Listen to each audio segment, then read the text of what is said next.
Welcome, everyone. I'm so pleased that African Studies and the Folklore and Ethnomusicology department could get together and hold a colloquium for Oladele Ayorinde. We're very excited to welcome him to our community. I'd like to begin with a land acknowledgement. We honor the indigenous communities native to this region and recognize that IU was built on indigenous homelands and resources. We recognize the Miami, Delaware, Potawatomi, and Shawnee people as its past, present, and future caretakers of this land. So I want to offer my appreciation for Folklore for helping organize this colloquium and bringing us together today. We welcome Oladele Ayorinde to the African Studies Colloquium and to the Folklore Colloquium.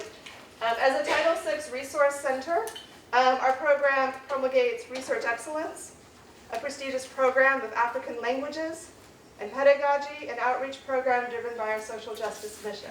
So we're really happy to collaborate with departments and to be able to welcome our speaker today. Thank you, Dan.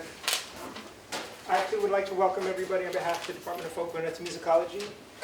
My name is Fernando Ropala, and I'm part of the Colloquium Committee with my partner, Dr. Pravina Shukla. After today's talk, we'll have a few minutes for some Q&A.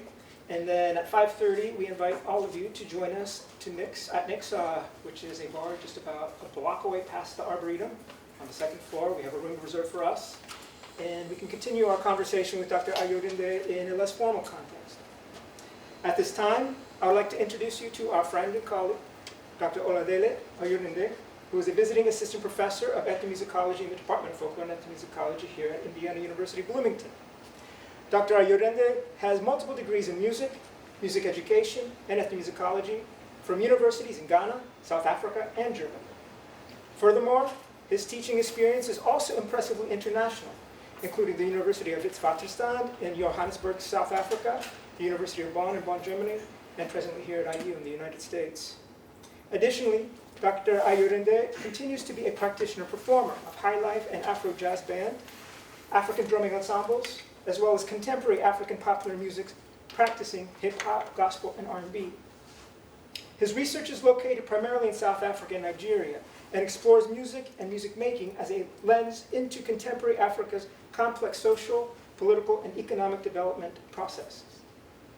Situated at the intersections of economic ethnomusicology, anthropology, and African history, Ayorinde's work in progress, a monograph on Fújì music and the Nigerian music industry in Lagos, has designed a framework for mapping the spheres of value in the African informal economies, like live and recorded music sectors, festivals, and heritage sectors, all for academic knowledge and policy development. His other research interests include urban ethnography, African music and cultures, popular music and music industries, cultural policy and management, sound studies, Western classical music, the global South, the political economy of everyday life, archiving and documentation, and issues of transformation and decolonization in sub-Saharan Africa and the Black diaspora. Let us give a warm welcome to Dr. Oladele Ayorinde.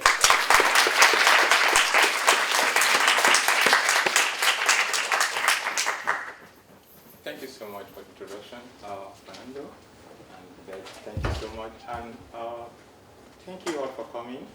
I appreciate the opportunity, and thank you for coming around to do this together.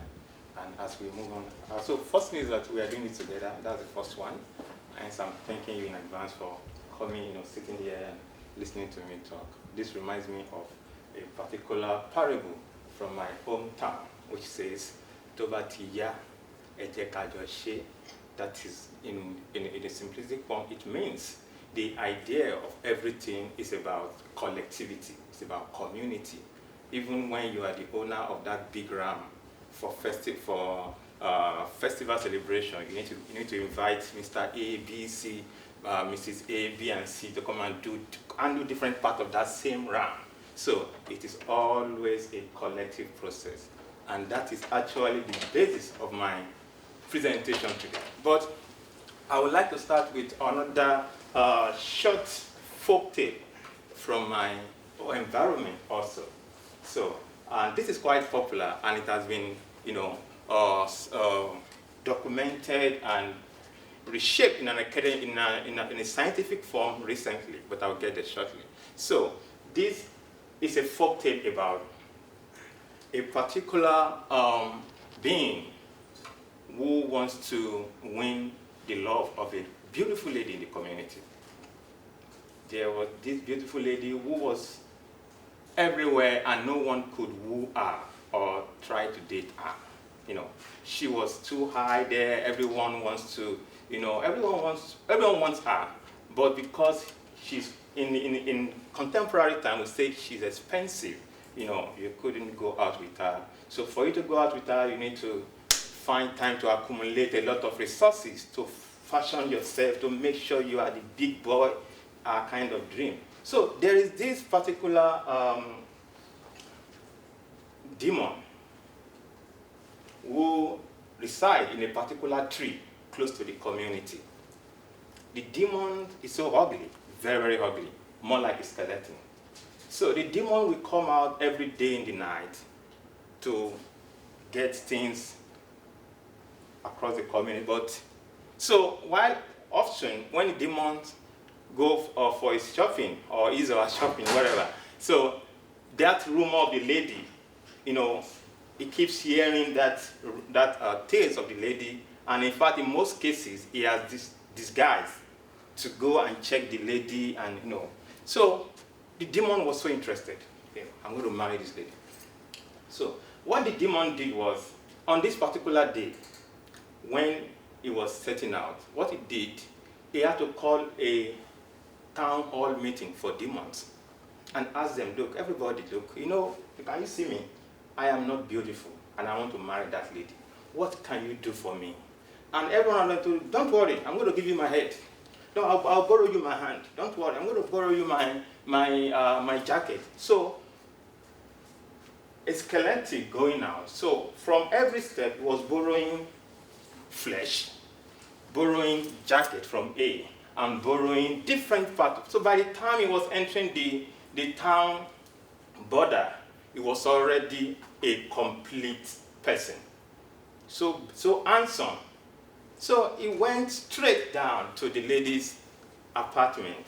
And the moment the lady saw the demon, the first thing she said was, this is the man I've been looking for. Yes, this is the man. To cut the long story short, the demon wooed her without stress. And the lady said, look, don't worry, I'm going to follow you right now to wherever you are living. Let's go. So on their way, the demon told the lady, look, I have actually accomplished my aim of marrying you, but now I think I'm done. You can go back to your house.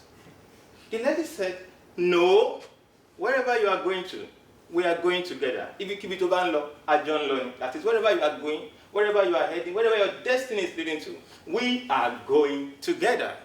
So, they approached the border, leaving the town.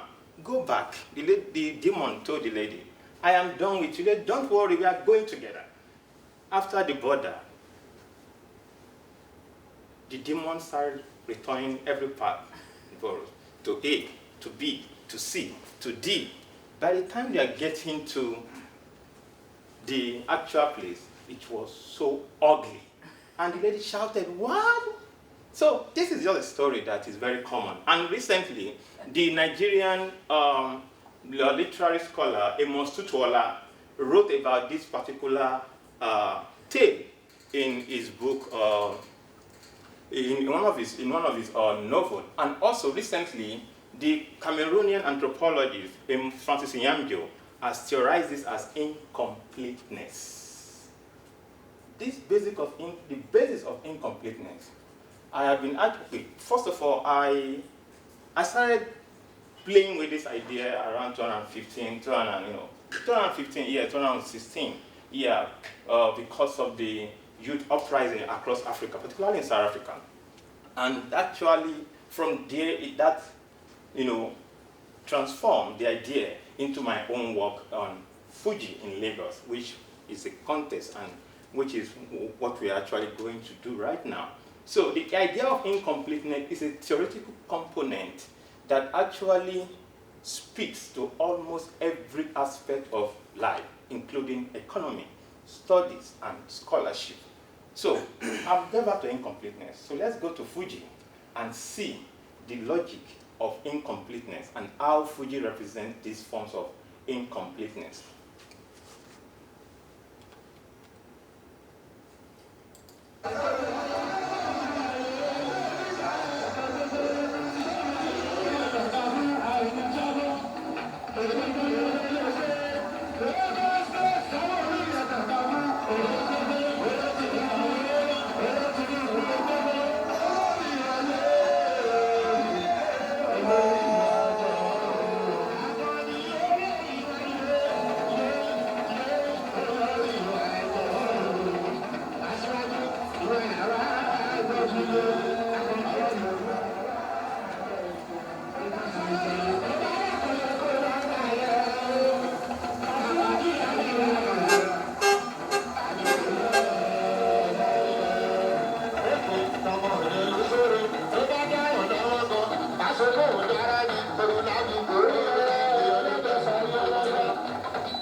Okay.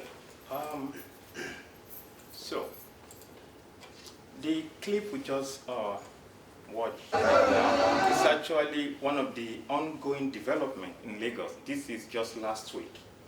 It's one of the ongoing rally concerning which is also organized by one of the presidential aspirants, one of the most powerful political figure in Nigeria history, Bola Ahmed Tinubu.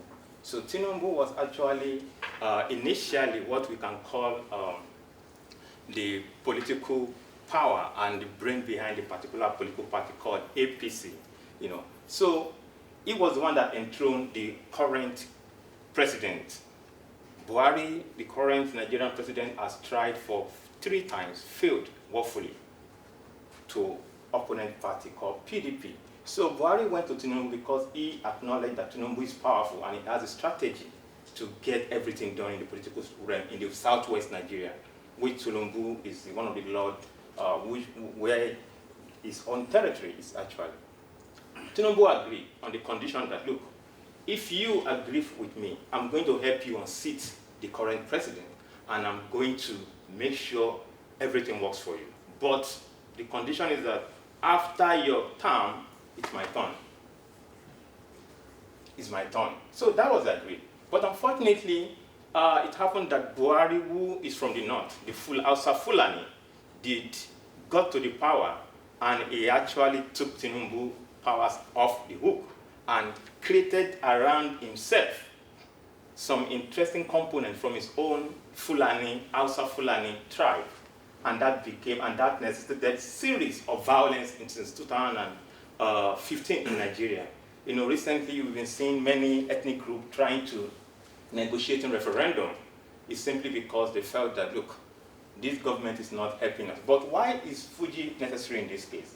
Fújì was the logic through which Tinubu unseated Buhari. How?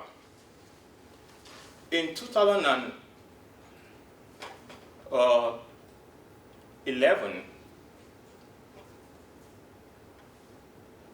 I think since, let's say from 2000, yes, this is Tinubu actually.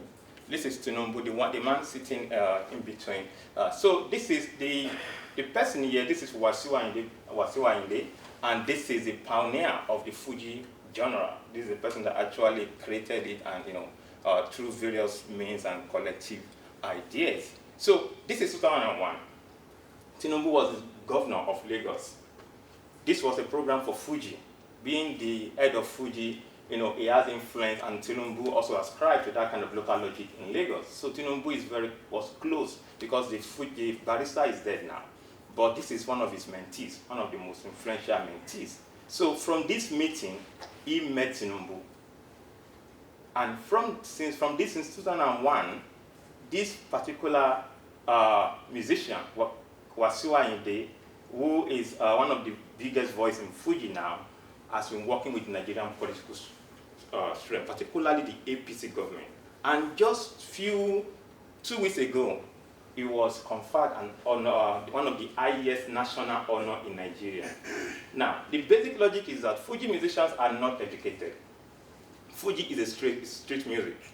It is not it belongs to one of the non-canonical forms, that is, music that are seen as street music, music from the slum that people don't even respect locally.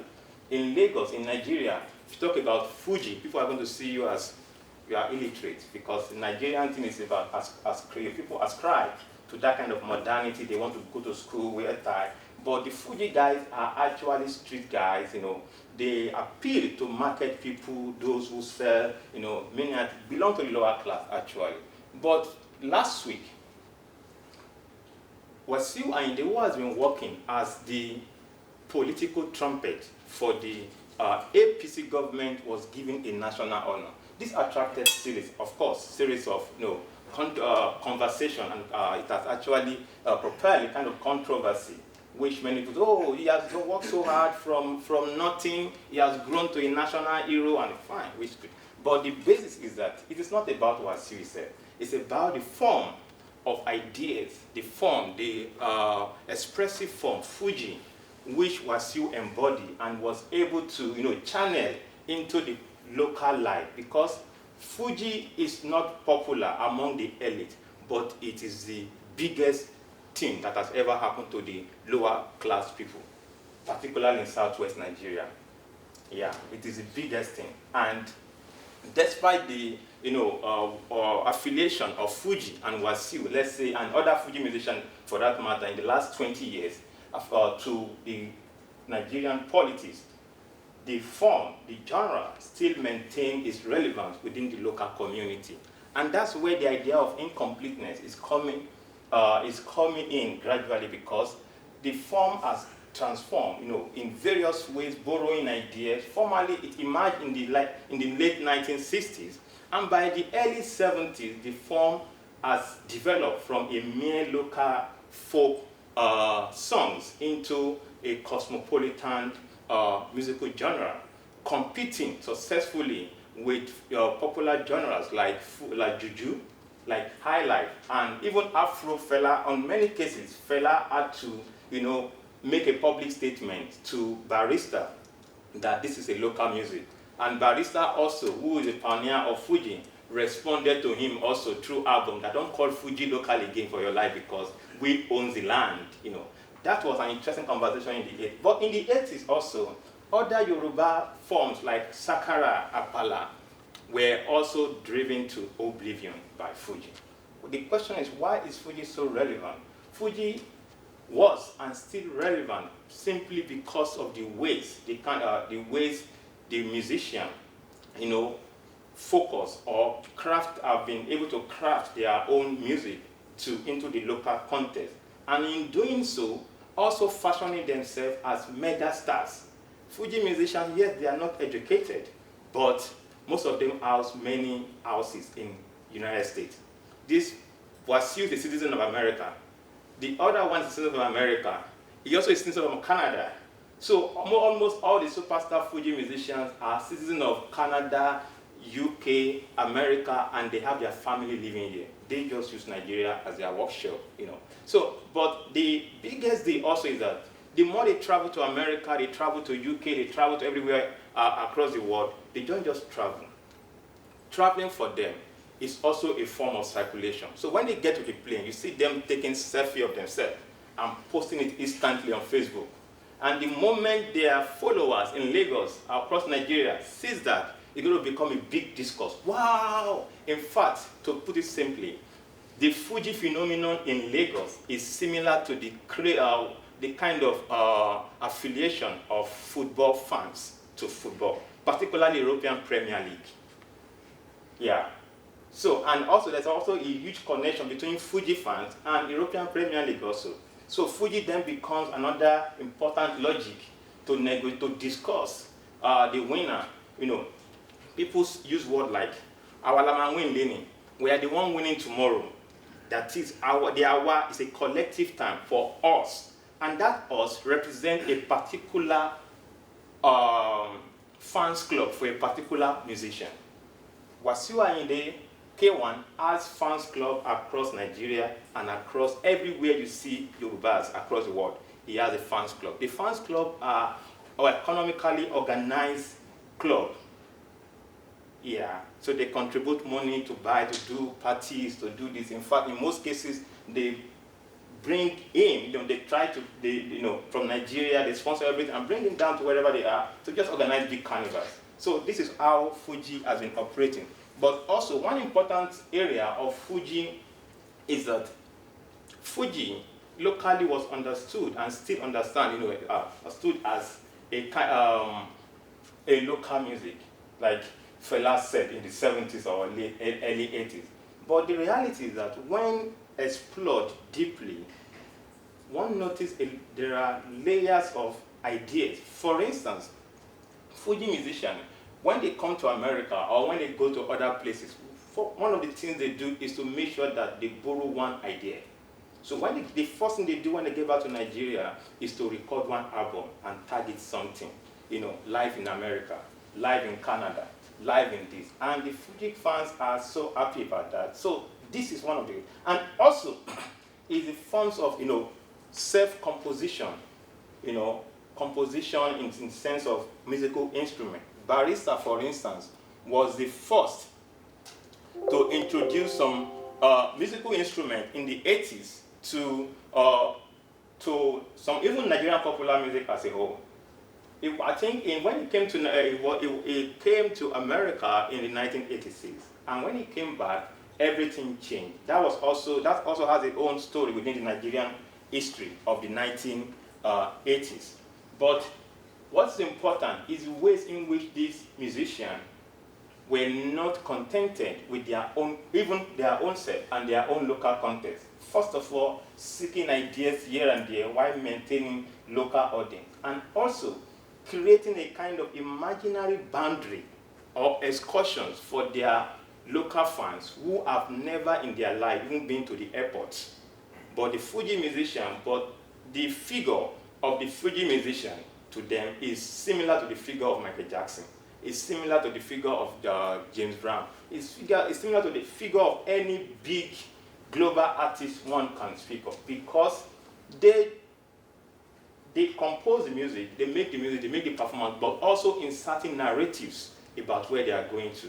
So like something what we can call travelogues, telling people about how America is. If you get to Kennedy Airport, you can see a big shop. People don't see this thing, but through the voice of the Fújì musician, they get to connect. In fact, they have a picture, and the next year you're going to see people are going to print in shirt, start printing jersey, Kennedy Airport at Fújì gigs, that kind of thing. So this is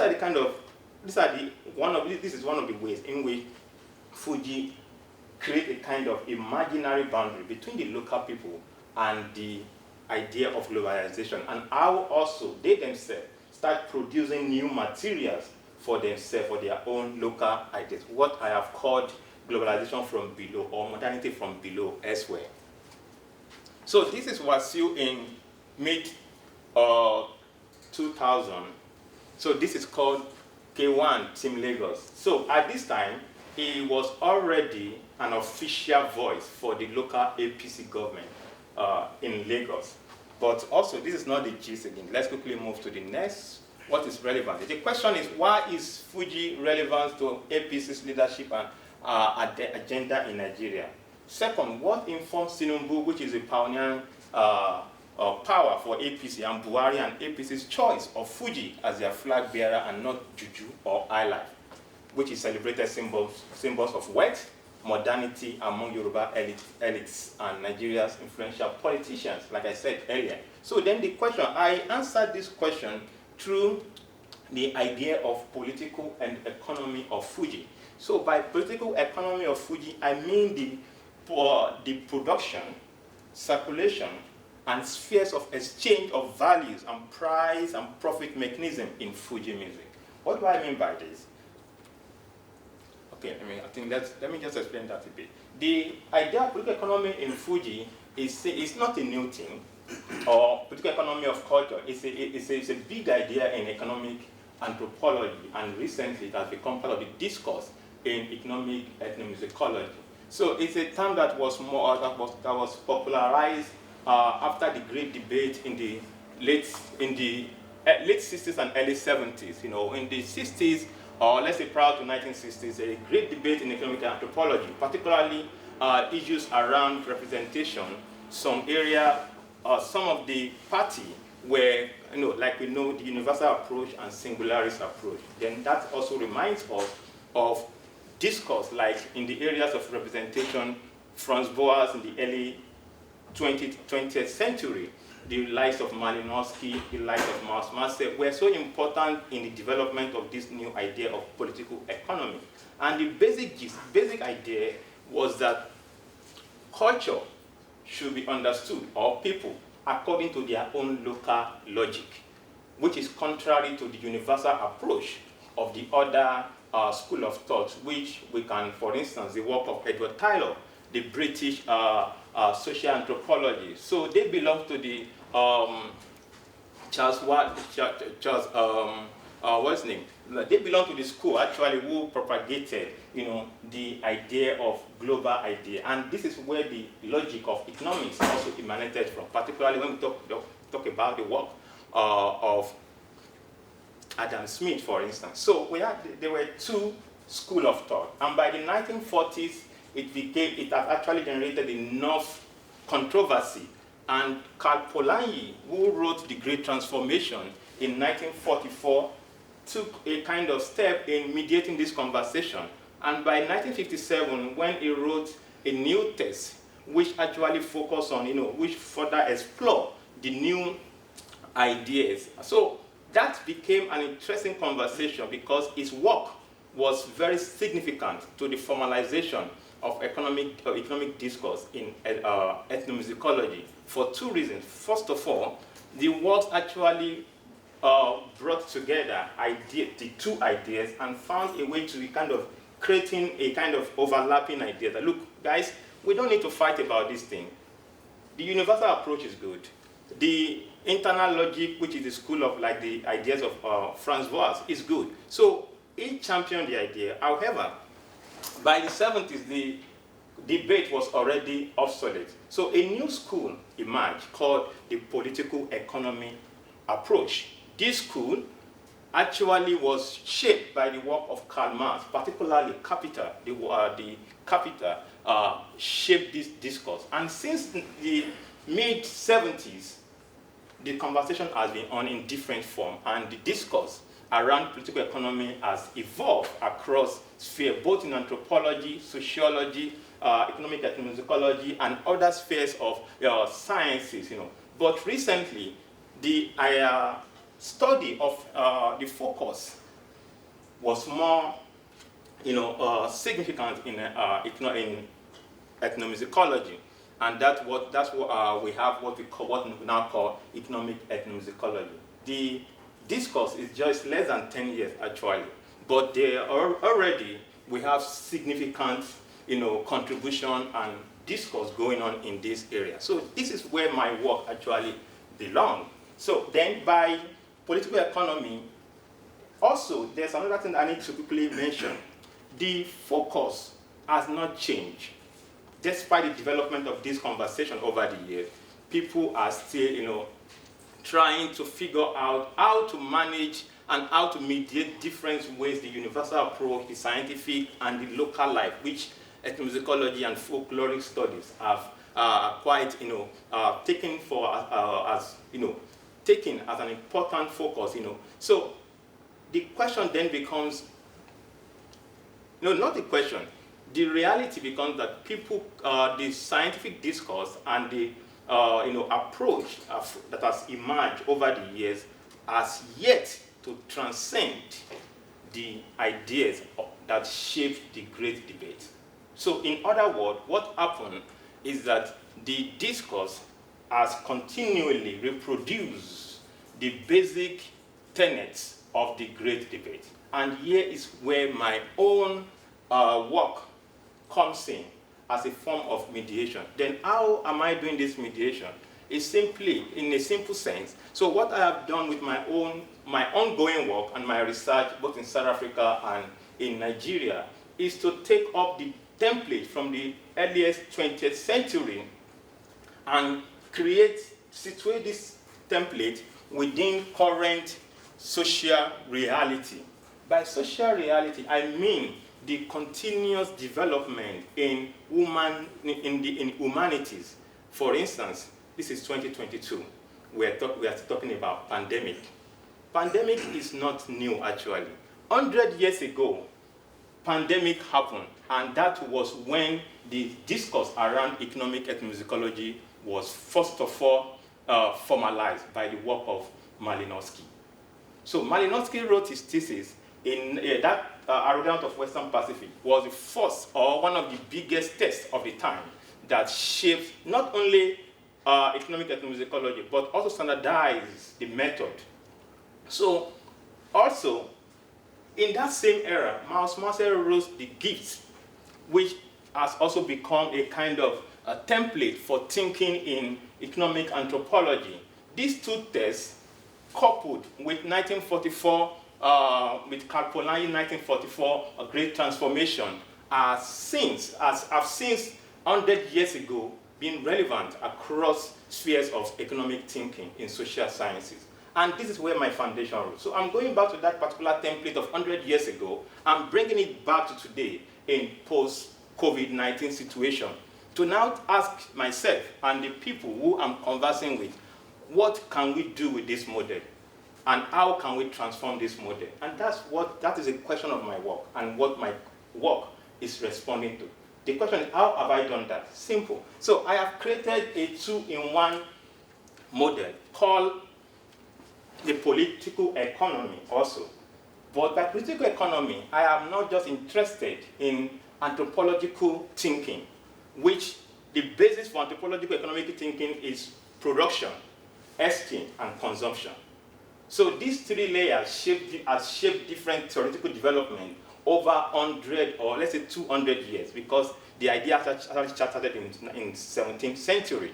But quickly, to move on to my own work. So I am now interested, considering the current situation across the world, particularly issues around representation and different forms of ethnic peculiarities that have shaped discourse around decolonization, colonization, representation, and every forms of dynamics that shapes the current discourse today. So what I've done so far is simply to add few layers to that particular established structure, and by that I mean production, circulation, then spheres of exchange of values, and in addition, price and profit mechanisms.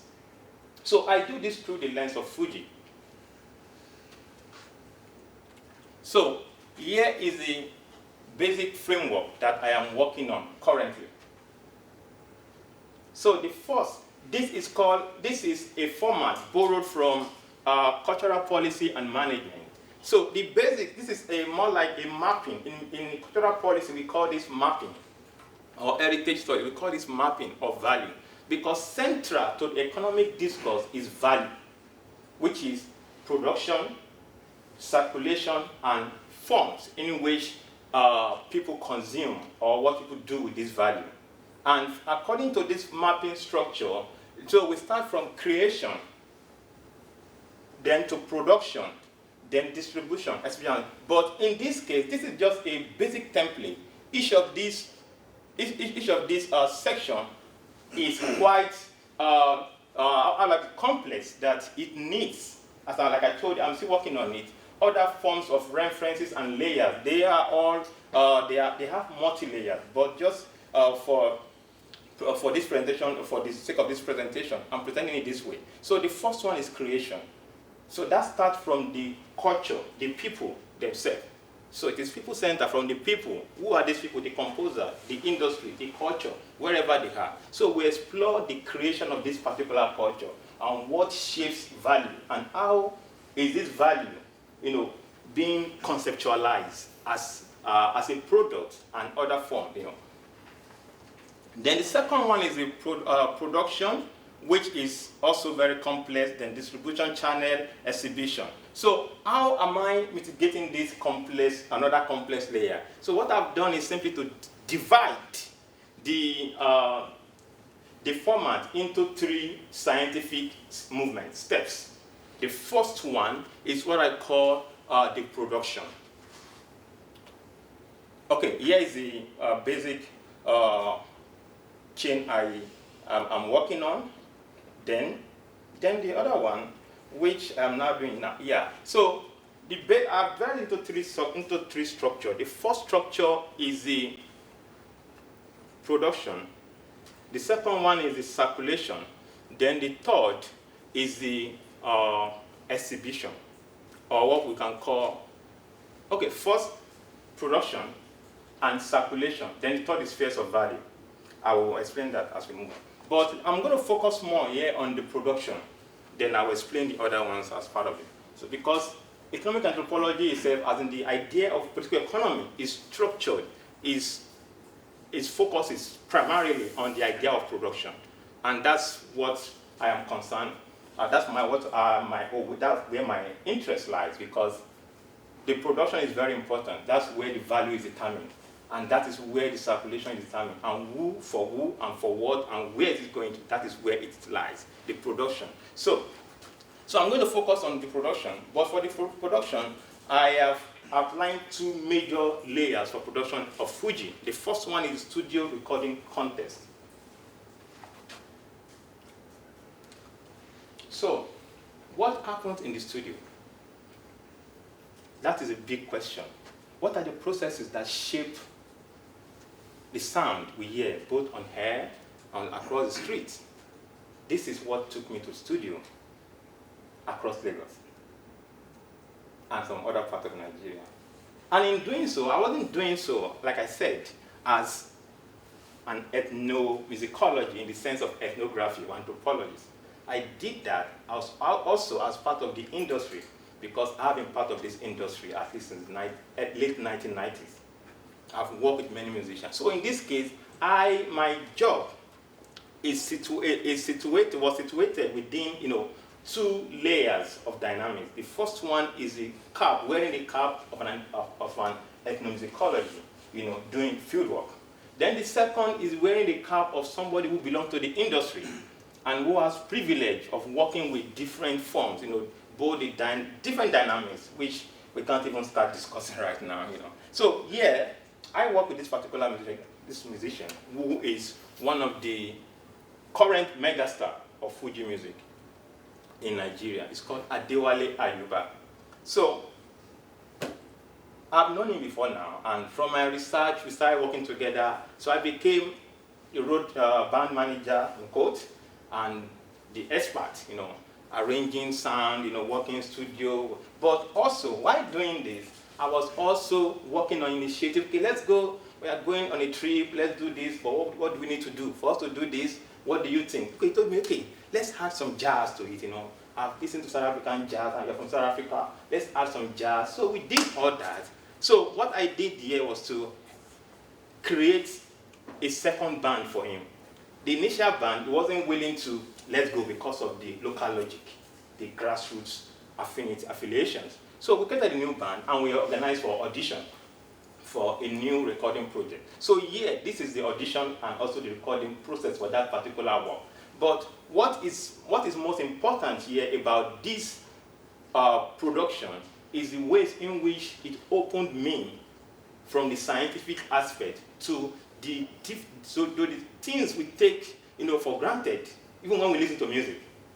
And what are these things? These are the things that we listen to them every day, but they are things we just, enjoy, we dance to, and we listen to. And this is what I have called the spheres of value in music. Because first of all, for Ayuba, according to him, he told me, look, listen, our key is alujo. What is alujo? Alujo is the rhythm. That is the rhythm of Fújì, as we have seen in the previous video. So Fújì is hugely, situated within the idea of rhythm and dance. And what constitutes rhythm and dance? And why do people, why are they following it? And why is it commanding local response is a question that I was asking within the studio. So for me, encoded in this notion of alujo is what we call the Yoruba universe, the Yoruba cosmology. Yeah, first of all, Fújì is performed in Yoruba language, traditionally, classically, in that way. But over the years, Fújì musicians, because of their incomplete nature, they need to borrow from Michael Jackson, coil their hair, wear three-piece suit to show, to performance. Yeah, some of them have been incorporating different forms of language, even Hausa, Igbo, other East African languages, Ghanaian languages, and Pidgin, what we call Pidgin English in West Africa. So the point here is that from what I observed from this particular process, that he was so concerned about the rhythm. And the rhythm itself are not just rhythm, they are voices. They are, they are phrases from the everyday language, what we call tungba. When you go to church, we hear these phrases, even directly or indirectly. When you go to parties, we hear these phrases. You say, ashe, she, tun, she, da, ba, di, di, da, do, ba, do, din, ba, do, do, boom, boom, ba, ba, do, ba. So these are the kind of things that he was concerned about. So my own elite approach, he said, no, don't worry, we are going to do the job, but let's have more rhythm. In fact, we had to audition for more talking drum players, because that, according to him, is a code. Without that, there's no Fújì. And from that idea of code and that idea of logic, and lying within it is the entire huge and complex Yoruba idea of value. Then we can now, from there we can move into what we call the Yoruba verbal arts, the Ifa Oriki. Those who study Ifa, what they use, the Ifa, the Oriki, like the works of Karim Baba, for instance. So these are the dynamics that are encoded, in the drumming and the dancing. Because the dancing itself the dancing are always complementing the drum. Where there's no drum, there is no dancing. That is even a proverb in Yoruba, in Nigeria. Yeah. So the point here is about the rhythm. And the rhythm is not just about the voice. It's about the drum. It's also about the voice. The ways in which a Fújì musician is able to command, corpus of oriki, oral literature. That is what, according to him, defines Fújì, and that is why it's relevant. So, for instance, Ayuba could sing for 10 hours without changing 2 words, singing different oriki across places, singing people. So you're from Ijebu, the son of Ijebu, this and this and these are classic Yoruba texts that we call oriki. Karim Baba has done a lot in this area. Waterman also made references to this work, and most scholars who have worked in the Yoruba culture have documented this huge tradition. So this is the basis of what we were negotiating in the studio for more than 10 hours. The normal logic of recording in Nigeria follows the normal recording logic across the world, which is a session is 8 hours. But Fújì musicians don't go 8 hours. They do what they call double recording, double session. And their session is not always in the day, it's always overnight. We start from like 8 o'clock, we finish 8 o'clock next morning. So this is a process. And what were we doing? We keep working on that same logic, because we keep insisting, no, let's do this, no, you play this, no. These are the things we do. So this is just the basis.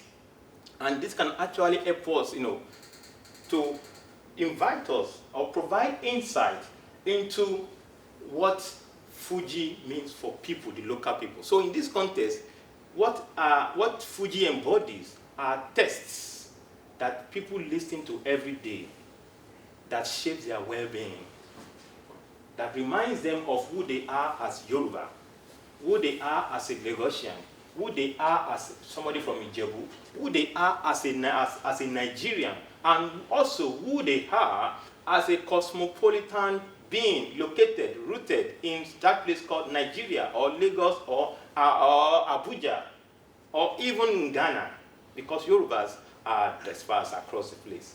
So, and wherever you find Yoruba, Fújì is there. Yeah, yeah.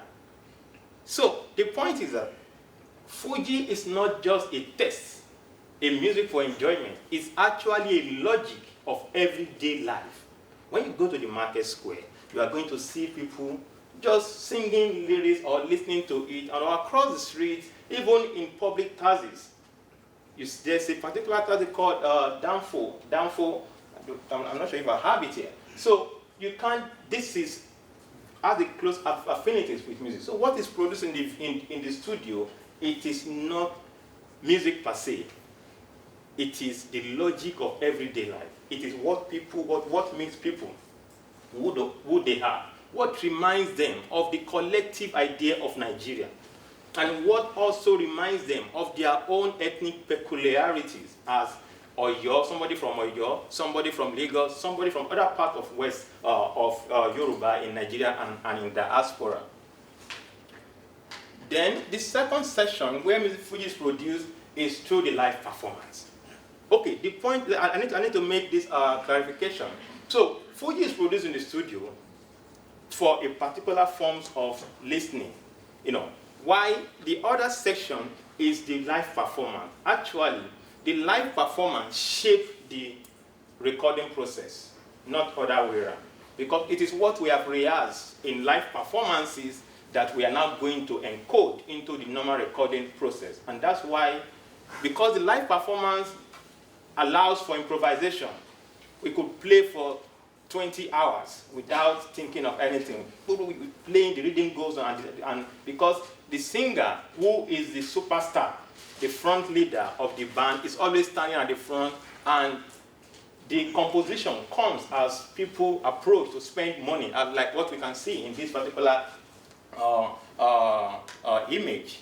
Then here's another one. And what happens is that the moment people start spending the money, then the creative intention opens. Yeah, the creative power of composing on the go. People, Fújì, they don't write down their lyrics. What they sing is cultural text that they embody, that shapes the Yoruba cultural universe, and that's where the value lies.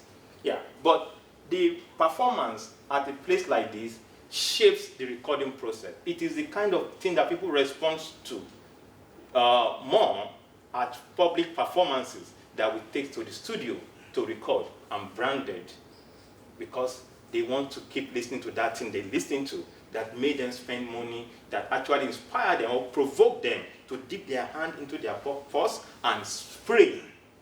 And what are these things? It's going back to what I said earlier. It's a basic, is simply about the idea of the body.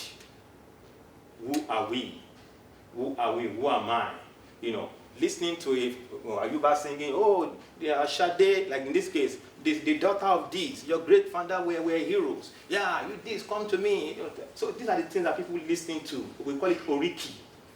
Yeah, they are meta texts that are performed, but they are very symbolic to those who listen to it, because as their head swells, they bring out the money, and spray and keep spraying. Yeah.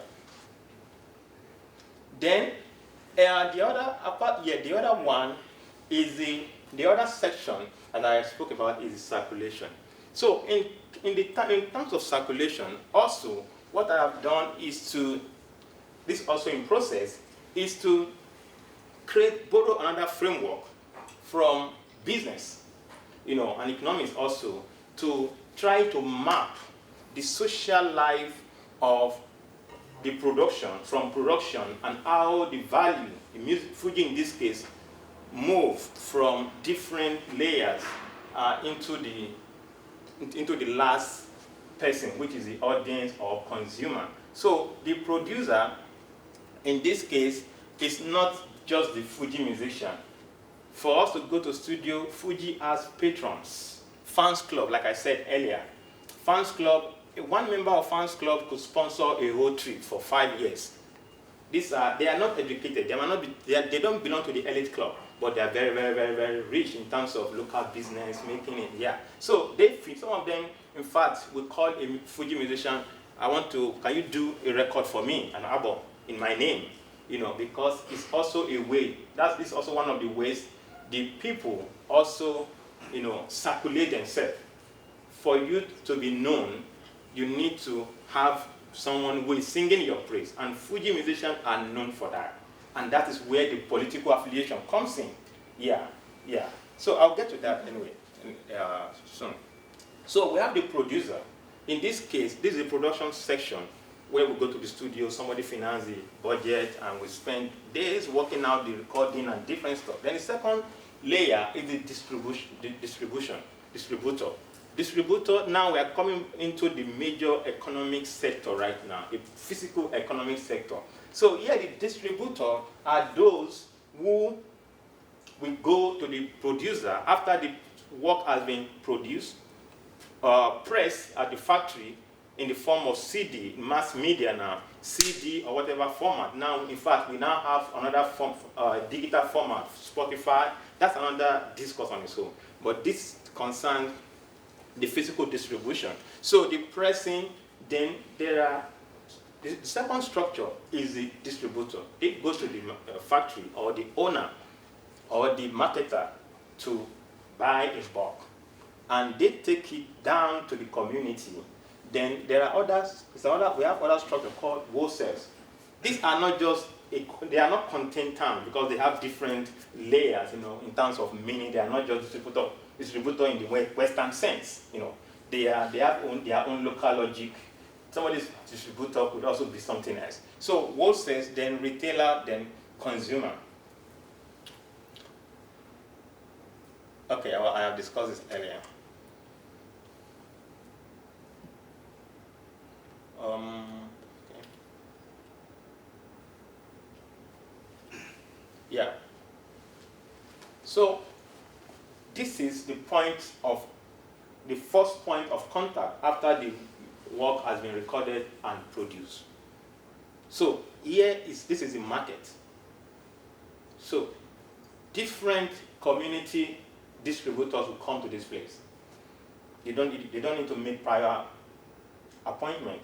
They know there are market days, 2 weeks, I think fortnight meetings. So they know on Monday, so musician is releasing through the stable of particular record label. Because I work with record label also, but that's not part of this conversation today. Yeah. So on this day, this distributor will go to that particular place. But the interesting thing also here is that the printed materials are not often, enough to go around. So there is a drama that that one encounters in a place like this, which the moment the CD or the pack are, announced, people rush to the door. You see people fighting, dragging. No, it's me. I'm the first. Yeah. Then I asked one of them, why are you fighting each other? Why don't you just keep? He said, no, I have so person has paid for for dozens of CDs for this. So it becomes a kind of asymmetric power relation, not in theory alone, but practical, because people need to fight to get this CD because people have already paid. And people have seen that performance somewhere and they know it's being recorded. So they have paid in advance to these distributors. Then from there, this is how they fight, this is the fight, this is how the drama, yeah.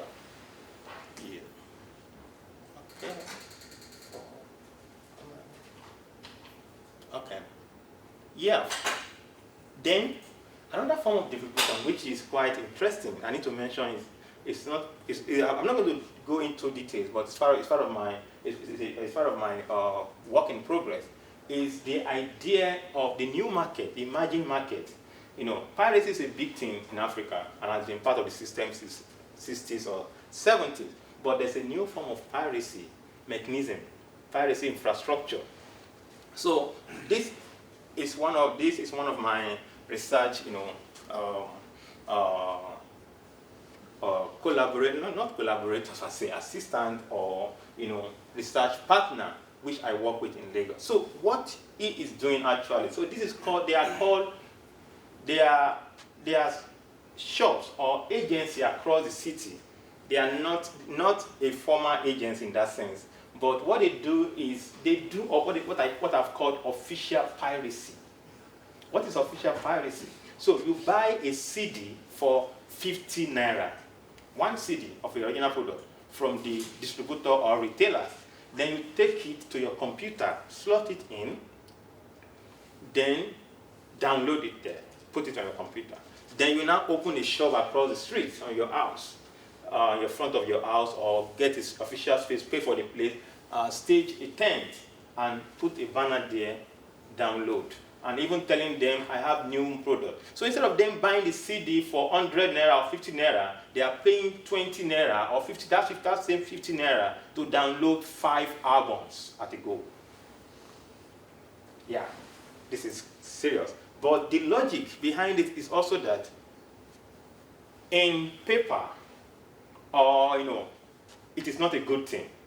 But behind this logic is also the musicians themselves and the record label owners.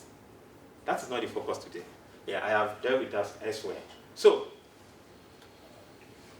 this is another distributor I work with. This is retailer. Yeah, what he's doing there is a typical example of that download. So he doubles as the normal retailer and also as the download. So when I ask him, he said, look, business is business. I don't care. I'm going to do everything together. Yeah. Oh, no, not yet. Yeah, so the basic gist about Fújì, like I said earlier, is that it's complex. It's complex. But what I've done so far is simply to take us through the production channel and how the value is produced. One, what happens, then also how it is being documented or commodified, commoditized and also circulate, how it circulates across the sphere. So it circulates through performance, like I said earlier. So I think I didn't show this earlier. Yes, so this is perhaps one of the live performance section. This is not an official space. This is what we call jump. Jump is an all-night event across ghettos or streets. It used to be across the ghetto, but across streets and ghettos also. But recently, it has been modified also. You could hear jump in a more official state, on hall, concert hall, or event center. But this particular one happened. This particular event, I covered this at a particular ghetto in Lagos. So the logic of the jump is also complex. Yeah, it's complex because all manners of things happen in this particular musical event. This is where the so-called hoodlums, area boys, and those who are rogue in their own world, display their own forms of modernity, civility, and ideas of the self. So forms of atrocities, happens here. Yeah, so we can't even discuss that now. Yeah, but these are things that I've documented in my work. So, but what's happening here is that it's also a way, it's a form, it's an alternative. This particular form, which I call jump, is simply an alternative space of socialization in Nigeria, particularly from the logic of Fújì, where people who are not who couldn't afford gate fee to go to official Fújì, to attend Fújì in a more practical sphere or party. So there are several Fújì musicians, particularly at the grassroots level, they stage jump on a weekly basis. So guys who work with the public transport, the so-called ghetto guys, they know that this is going to happen over the weekend. And they're going to prepare their girlfriend, they are going there. But what happened here is also forms of violence, The idea is that you can't dare to even dance with somebody's ex-wife. You can't dare because they have gun, they have different forms of machete and different ammunitions here. It's indeed a dangerous way because it happens overnight. Overnight. Forms of drug use, everything is happening here. So they created these spheres, what I've called underground, a kind of alternative space or underground Fújì's fest, where people are sleeping, but they are awake, doing it overnight and living their own world. But the interesting thing is also that this performance is a stage, more like at a public square, motor park. So by 5 a.m., everything is cleared. So those who are leaving, who are coming from work in the night, around 10, 11, we'll definitely see them, organizing, But when they are coming back at 6 a.m., nothing is going to be there anymore. The place has been cleared and everybody has gone. So it's quite interesting. But most importantly, like I said earlier, the logic of Fújì is relevant not only to economic ethnomusicology, or in terms of the ways in which I have conceptualized it, to help, particularly in the African context, structure the economic ethnomusicological emergence within that area, or how to study it. Yeah. First of all, and this, I think there are reasons for this. The first reason is that, one, like I explained earlier, it's quite interesting that in 2022, we are talking about pandemic. The same way people were talking about pandemic in 1920s. I think it was two pandemics, actually. Yeah, one was the World War and the 1918 flu. Yeah, and the other one came back again. In fact, what's his name? The father of sociology, Durkheim, actually was a victim of this pandemic. He died in 1917 because his first son died in 1915 at war front. And because of that, he died, and that was one of the reasons that motivated Maus Marcel to take up his projects. I think many scholars also died. Most of the people that that were working with Maus Marcel, with Durkheim in France, most of his students died as a result of that war. So the gift that Maus wrote in 1955 was more like a dedication, like a morning script to mourn them. But also, it is also a test that opened a new form of discourse in anthropology and sociology as well. And it was significant also in the work because it shaped Karl Polanyi's idea of great transformation. Even the idea of transformation was a reference to Mao's thesis, which again goes back to the idea of people must be studied according to their own culture. The works like, we can talk about people who have done this, particularly in cultural studies, Franz Boas, and all his academic, doctors and sons, and Ruth Benedict, the pattern of culture. And we can talk, so all of them, they work in this area. Even Radcliffe Brown, who also went to Cape Town in that same era. So the idea spread so swiftly across sphere because of these people. But my own work is targeting not that script alone, but also reinventing it in a different way. And what is the way here? Is the ways in which the scholarship, particularly of African music or culture, are not situated alone on the notion of science and the way science has been conceptualized. I'm talking about the field of social across humanities and arts. So the idea is that this phenomenon the knowledge about them cannot be shaped alone by ethnographic presence. What do I mean by that? Ethnographic presence in the sense that when I write about Fújì in terms of 2010, 2021, I can't say the same today. So on that note, because the form itself is ongoing, what I shared, the first video, where the culture was on, but that particular video was a new emergence and a new development. So this is the way I'm currently thinking about the science of Africa, particularly with a focus on everyday life. And what does that mean for us?